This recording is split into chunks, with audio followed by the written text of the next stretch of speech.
Hello, we are discussing about GATE 1987 ECE paper, and this is question related to the electronics. Direct bandgap semiconductors A. Exhibit short carrier lifetime and used for fabricating BJTs. B. Exhibit long carrier lifetime used for fabricating BJTs. C. Exhibit short carrier lifetime used for fabricating lasers. D. Exhibit long carrier lifetime and used for fabricating lasers. The right answer for this question is C. Exhibit short carrier lifetime and are used for fabricating lasers.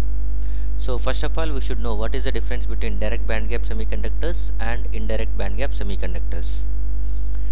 In a direct bandgap semiconductor, the top of valence band and the bottom of conduction band occurs at the same value of momentum. That is, the momentum of electron in conduction band and momentum of hole in valence band is same. So the electron can directly emit a photon when it decays from higher energy state to lower energy state in valence band. So this is if you are going with energy. So this is x-axis is k, that is nothing but momentum, and y-axis is nothing but energy of electrons. So what we know is nothing but there will be a conduction band and there will be a valence band. So this is conduction band and it is valence band. In conduction band, the electrons will be excited and free electrons will appear in conduction band.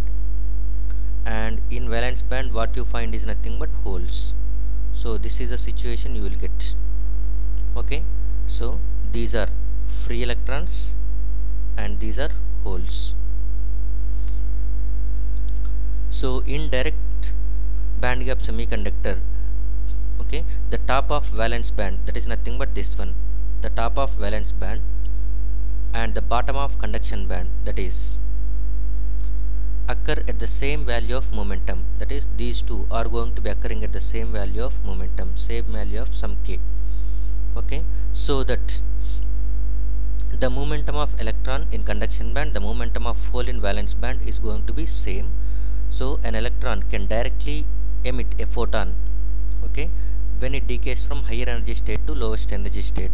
Normally after exciting an electron, it comes back to its original state, that is, it decays from the higher energy level to lower energy level. But whenever it is coming in this manner, at that time no kinetic energy is going to be lost. No kinetic energy is going to be lost. So without losing momentum, okay, without losing momentum, an electron is going to be decaying from the higher energy state to lower energy state. By that time it can able to emit a photon. So here it emits a photon,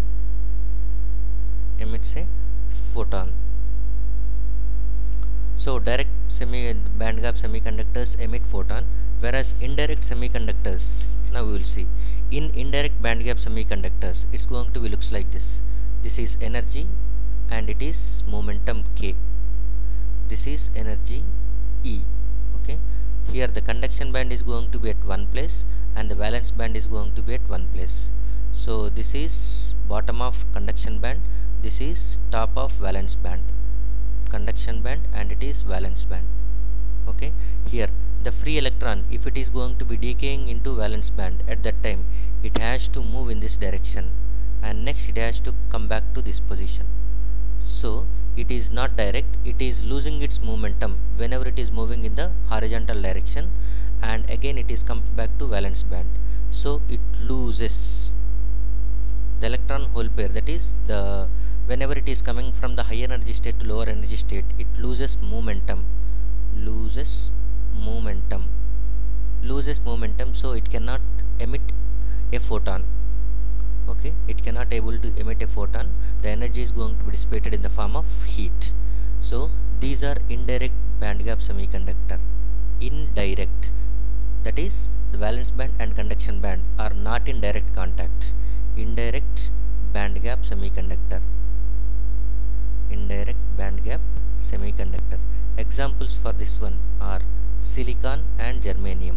They are not used for the light purpose, whereas here it is. Examples are, okay, gallium arsenide,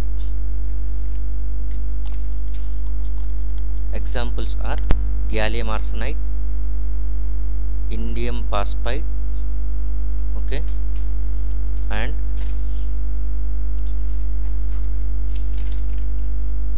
cadmium sulfide. So these are some examples.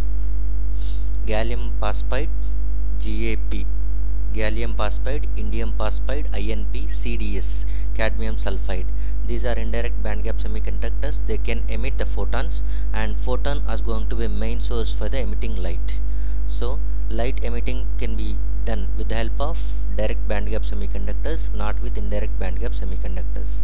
So direct bandgap semiconductors are exhibiting shorter carrier lifetime whenever they are moving from the conduction band to valence band, and they are not losing the momentum, okay, and they can able to emit the photon. Whereas in indirect bandgap semiconductors, okay, the lifetime is larger and they will lose the momentum and they cannot emit the photon. So the correct answer is nothing but direct bandgap semiconductors exhibit shorter carrier lifetime and they are used for fabricating lasers. Thank you.